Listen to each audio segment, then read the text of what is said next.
Question 2 is, how should the City Council assess the impact of proposed entertainment uses upon residential amenity, health and safety, local environmental quality and character, and character and function of the area?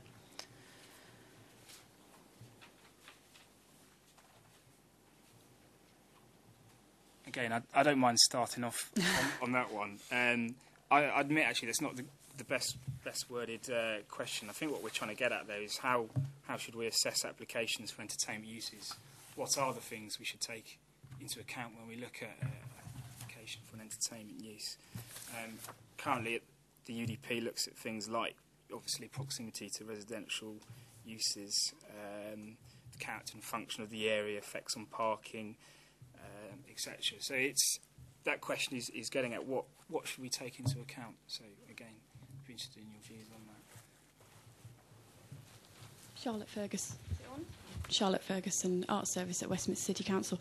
I think one of the things that you could look at would to do with character and function of the area is how arts and cultural activities or events in an area can bring life to the area, increase footfall and benefit local businesses. And we've been working with the economic development team in the council to create events in places like Maida Hill Market with that aim. So, and actually that crosses over with licensing, but I think, that's the point. Wolfram Schneller from Mummery & Schneller, an art gallery in Fitzrovia. Just to add to that point, we moved to Fitzrovia 2 years ago, and I know that there are quite a few art galleries who have established themselves in Fitzrovia in the last 2 years, and there are a few more who wanted to establish themselves but had problems to get the use, because apparently, there was this rumor that it's former rec trade area and people try to protect it, or Westminster tries to protect it, keep it as a rec trade area.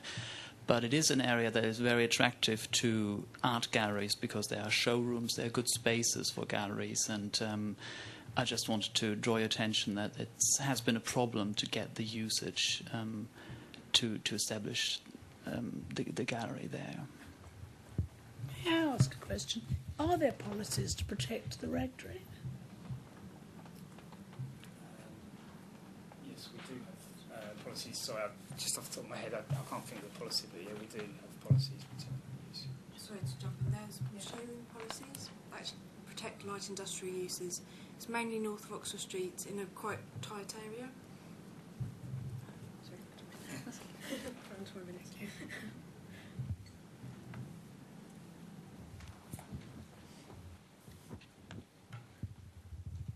Hi, Paul Cutts from Exhibition Road Cultural Group. I really wanted to pick up on the point that both Wolfram and Charlotte made, but take it a stage further.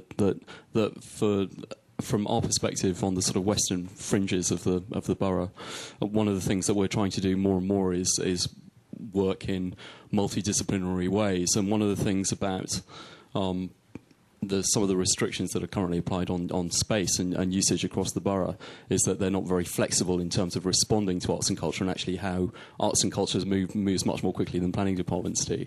I know that some people have talked about at previous discussions about the idea of pop-up arts and culture in empty retail spaces, and that's something I'm particularly interested in, but I'm only interested in it in the context of actually delivering something different and distinctive and unique. I would rather see, an interesting pop-up gallery in a shop than another Starbucks, or protecting a rag trade that's producing really crappy miniskirts, frankly.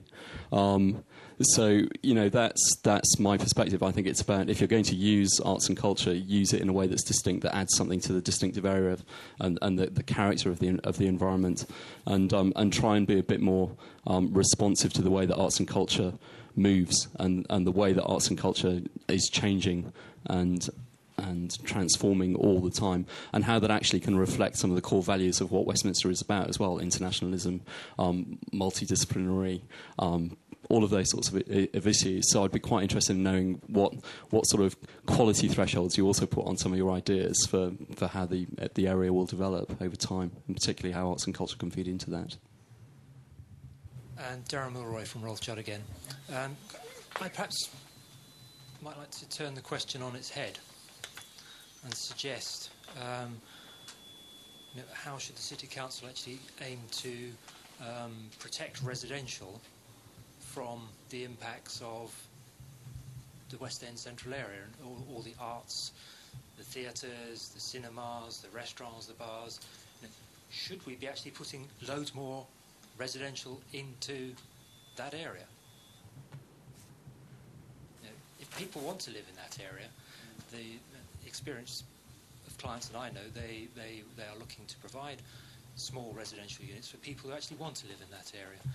Now, and I understand and appreciate there's an established residential community in those areas whose the status quo, if you like, needs to be maintained.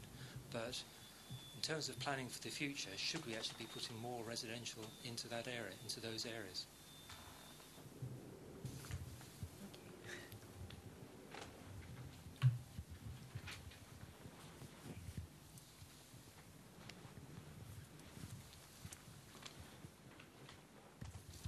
Hi, sorry, John Richards from Knight Frank, representing Westminster's property division. I think it's a very difficult position that the planning department are in, because often they have to be reliant upon the word of applicants in terms of how they're seeking to manage the proposed use. So often you will get an application that, if you take the word of the applicant in terms of how he's going to store his rubbish, how he's going to ensure that there's no antisocial behaviour, how his CCTV cameras are always going to work, how he's going to close on the dot in line with his conditions, you could quite easily make the judgment that there wouldn't be an adverse impact and grant planning permission. So I think it's imperative that you work as closely as you can with your licensing colleagues, and when you grant planning permission for a new entertainment use that is based upon a lot of assumptions regarding the management of that facility, regardless of what the use actually is, that there is a sufficient mechanism within Westminster that is monitoring all those aspects.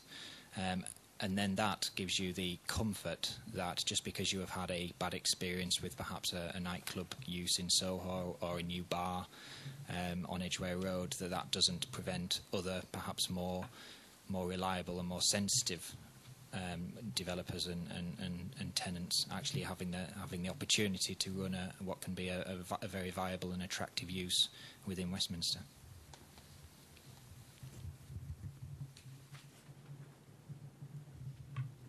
Anybody else like to add anything to that? Have you covered both of the bullet points? No, we're just moving on to question 3 now, because it moves very neatly on to question